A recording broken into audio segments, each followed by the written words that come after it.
Mga barangay sa Sarangani at Sultan Kudarat kabilang sa mga nakatanggap ng mga libreng gulay mula sa Office of the President. Layo ng hakbang na ito na matiyak ang food security ng bawat pamilyang Pilipino at mapaigting ang pag-agapay sa mga lokal na magsasaka. Si Aurea Marie Belguera ng PIA Soc-Sargen sa sentro ng balita. Mas pinalalakas ng pamahalaan ang seguridad sa pagkain ng bansa.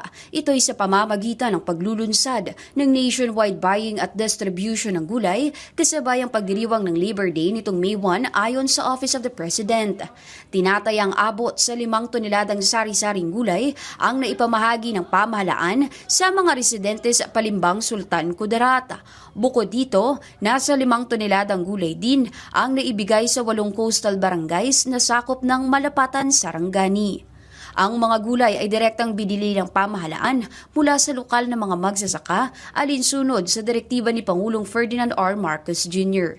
Nagpaabot naman ng pasasalamat ang mga residente sa tulong na kanilang natanggap. Nang una ko yung pasalamat sa ating mahal na Pangulo na itong binigay na itong malaking tulong ito sa aming barangay, itong gulay.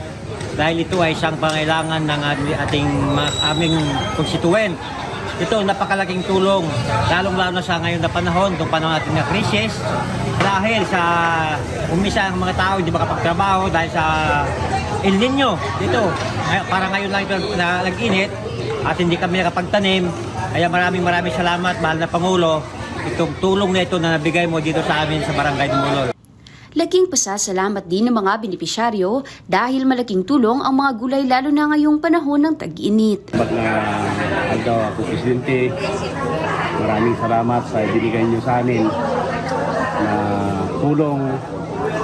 Malaking pasalamat namin sa inyo dahil sa krisis, binigyan niyo kami ng dagdag pangkabuhayan namin.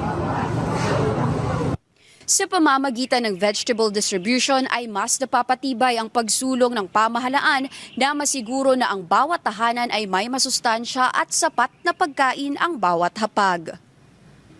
Mula dito sa probinsya ng Sarangani, para sa Integrated State Media, Aurea Marie Belguera ng Philippine Information Agency, Soc-Sargen.